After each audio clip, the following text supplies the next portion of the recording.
Hello, everybody. Welcome to the X Factor with the Crypto Hipster. This is episode 20. It's also the last episode of 2022. And we had an amazing year in our first season.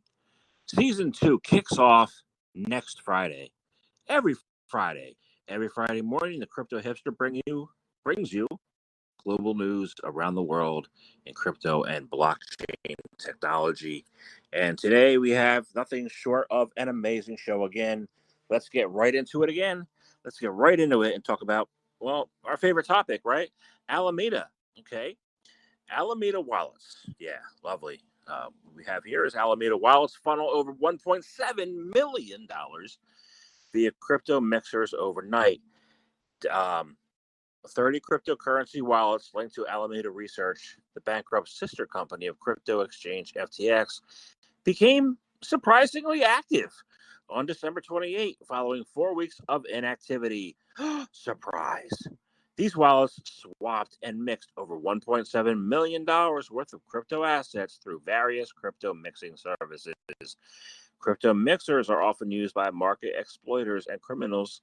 Well, they're used by everybody, not just those kind of people. But in this case, it is to obscure the transaction path so that the funds cannot be traced to the original source.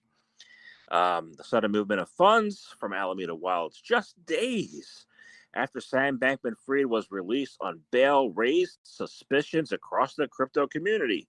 Nearly 24 hours later, it seems the culprit behind these fund transfers used extensive planning to hide transaction routes. What did you think when you let these people out on bond and bail? Let me know your thoughts. Okay. Now, also tied to that, FTX founder Sam Bankman-Fried reportedly cashed out $684,000 after being released on bail. That's a surprise too.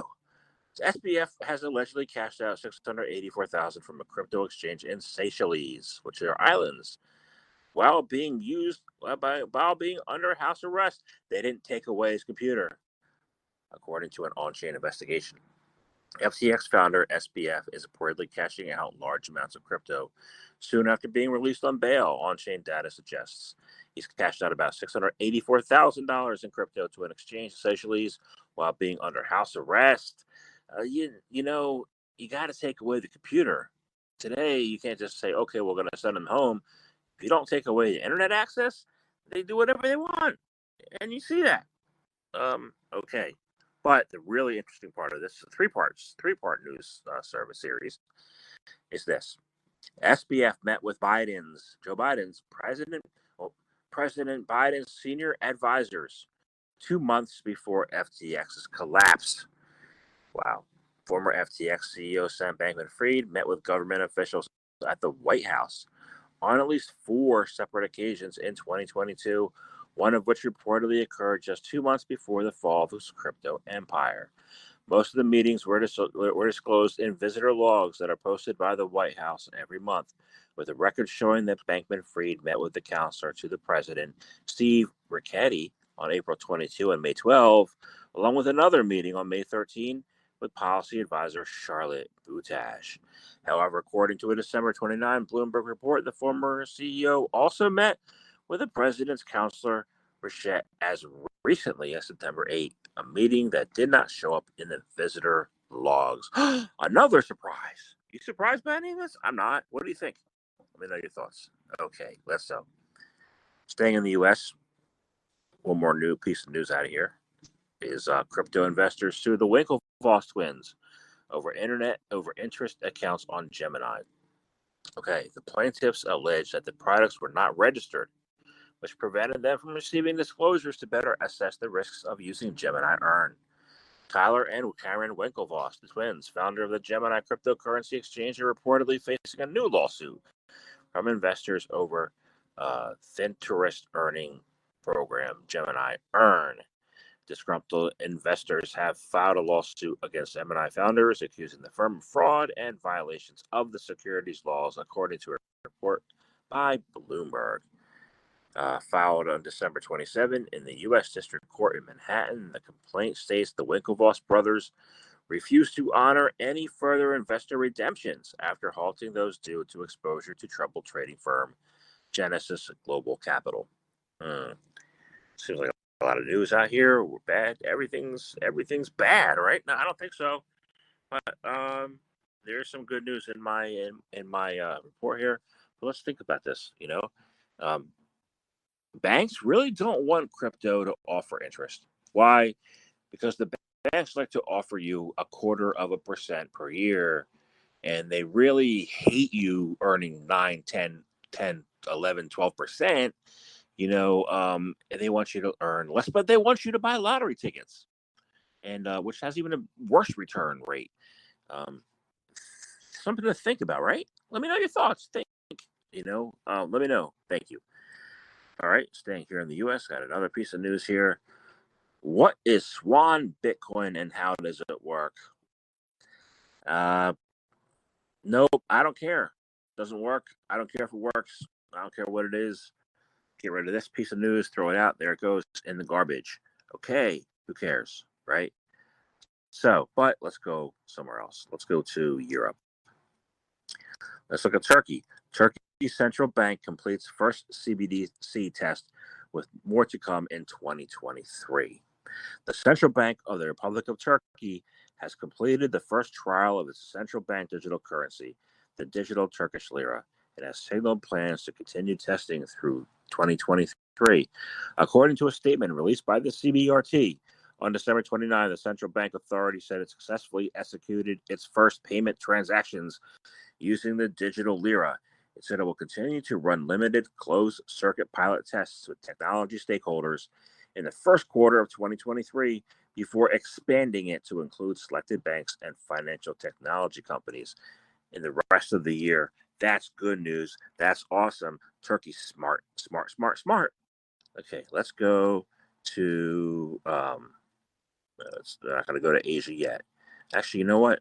Yeah, let's get out of here. Let's go to Asia, India. India. Bank of India report calls for regulatory coordination of crypto market challenges.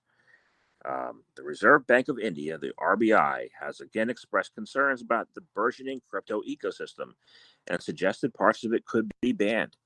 In latest financial stability report released December 29, the central bank said it would use its rotating presidency of the G20 group of the world's largest economies to call for the development of a global regulatory framework of crypto assets. The report was generally upbeat about the current conditions in the country, despite strong global headwinds, saying the Indian economy and domestic financial system remain resilient. The tone changed drastically in its discussion of crypto, though, as it highlighted a familiar laundry list of crises that struck the cryptoverse in 2022. It noted crypto's volatility, high correlation with equities, and its inadequacy as a hedge against inflation, as well as issues with governance, and added leverage is a constant theme running across the crypto ecosystem, making failures rapid and losses huge and sudden. Remember, number one, this central bank is saying this. Number two, India's been a hotbed all along for the past 6 years or more of crypto. They've banned it several times. They've unbanned it. They've said a lot of things. No central bank wants a competing currency with their centralized currency. So this is no surprise that India would come out and say this. It's actually quite bullish because they're observing and acknowledging that crypto is a challenge and a threat to them, and they should. So, let me know your thoughts there, and let's get out of this place and go to Japan. Okay, Japan. None of the 30 Japan to lift the ban on foreign stablecoins like Tether in 2023. Japanese regulators are reconsidering some major uh, cryptocurrency restrictions related to the use of stablecoins like Tether. And the Financial Services Agency of Japan will lift the ban on the domestic distribution of foreign issued stablecoins in 2023. The new stablecoin regulations in Japan will allow local exchanges to handle stablecoin trading under the condition of asset preservation by deposits and an upper limit of remittance. If payment using stablecoins spreads, international remittances may become faster and cheaper, the report notes. Okay, well, keep an eye on Japan. Keep an eye on what's going on over there in Japan. Okay, South Korea. Executives from a 1.5 billion South Korean crypto exchange fraud jailed. 6 executives involved in the 1.5 billion South Korean dollar, 2 trillion won South Korean crypto exchange fraud V Global have received prison sentences of up to 8 years, but 3 were not detained so they could fight certain charges in court. V Global operated between July 2020 and April 2021, roping in about 50,000 investors by promising 300% returns, alongside sizable payments for referring new customers. If 300% returns is a dream, you should question that. According to a translation of December 26 reports from a South Korean media outlets such as Economist.kr, 2 high-ranking executives named Mr. Yang and Mr. O got 8 years and 3 apiece for their role in defrauding investors. Yeah, anybody who promises you 300% returns probably going to defraud you. That is no lie, and that is no joke. Okay, so let's move on to the Philippines. Okay, Philippine SEC warns against the unlicensed crypto exchanges amid FTX collapse. So Philippines has the SEC. After the height of the FTX collapse, the Philippine government has warned investors within the country about using unlicensed crypto exchanges. The Securities and Exchange Commission in the Philippines issued an advisory to the public against using unregistered cryptocurrency exchanges operating within the country.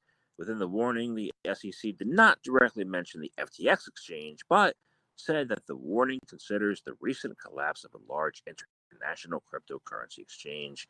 Citing laws in the country, the government agency reiterated that any entity intending to conduct business within the country is required to register with the SEC. Okay, well, you know what? That makes sense. Let's go to China. Okay, we're staying in Asia. We're going to China. There's a lot in Asia this week. Okay, because in the U.S., a lot of companies are closed for the Christmas holiday. Hanukkah is here too, and Kwanzaa. So holiday season, a lot of places close up shop, but in Asia, there's business. And they're doing a lot. So China's CBDC wallet resorts to ages-old tradition to boost adoption. Let's say China's wallet for its digital yuan, central bank digital currency, introduced a feature for users to send money to an electronic version of traditional red packets to try to attract new users. The new feature was released over the weekend, around 1 month ahead of the Chinese New Year on January 22nd, as reported by the South China Morning Post. The red packets, called Hongbao in China, are traditionally used for gifting money around the Chinese New Year and other celebrations as a gesture of good luck. The rising use of digital payments has seen virtual red envelopes offered by popular local services such as WeChat Pay and Alipay. The eCNY app allows a red packet to be sent only to one person, or a lucky draw can be set up for a group of people who will get a random amount from a pool of funds. Both WeChat Pay and Alipay have a similar feature. So what if, this is me thinking out loud here, what if the state-run lotteries in the U.S. and then also Powerball and Mega, allowed for the payment out of Bitcoin and other cryptocurrencies? Would that make them more popular and give them more of an opportunity, to earn and win? This way, you're not competing with the banks, but you're really competing with the lottery exchanges, or they're working in partnership with them. So, hey, just an idea. Let me know your thoughts. All right. So let's look at one more article from China, and that is the Chinese Communist Party officials plead guilty to helping Bitcoin miners. Wow. Okay. Zhao Yi, Communist Party secretary of the city of Fuzhou, financially aided Bitcoin miners between 2017 and 2021. According to a report published by state-owned daily news program Jinwen Lianbo on December 29, Zhao Yi, the former Communist Party secretary in the city of Fuzhou, pleaded guilty to corruption charges in the Zhangjing Hangzhou Intermediate People's Court. During his tenure as director from 2008 to 21, Yi was accused of accepting over 125 million Chinese yuan, $18 million, in bribes related to construction programs and illicit promotions. In addition, Yi also pled guilty to charges related to business transactions between himself and Bitcoin miners. It's unclear if the series of charges were related, reported by Xinwen Lianbao. All right, get out of there. That's what's just going on in China. Okay, let's go to the South Pacific as a final location for this episode. Fiji elects pro-Bitcoin Prime Minister Sitiveni Rabuka. Okay, a newly elected pro-Bitcoin Prime Minister has taken office in the Pacific island of Fiji. The new leader, Rabuka, took the Fijian office on December 24th. Lord Fusitua, a Tongan noble and former member of the Tongan parliament, went on Twitter to share the news from his neighboring nation. Fusitua stated that he had explained to Rabuka step by step how Fiji can do Bitcoin legal tender like Tonga, and there could be 2 legal tender bills for the Pacific in 2023. That is awesome. Okay, finally some sense, and it's in the South Pacific where everything is beautiful and the water is beautiful and it's warm and sunny. And I might just go to Fiji for vacation someday. Let me know your thoughts. Have you been to Fiji? How beautiful is it? Should Bitcoin be legal there? And when it is, what are you going to do? Let's set up shop there. Have a great time. So that's the episode. That's my episode for the day. That is my episode for the year. 20 episodes of the X Factor or the Crypto Hipster. I hope you enjoyed it. I really do. And I will see you next week for the new year, season 2, episode 1.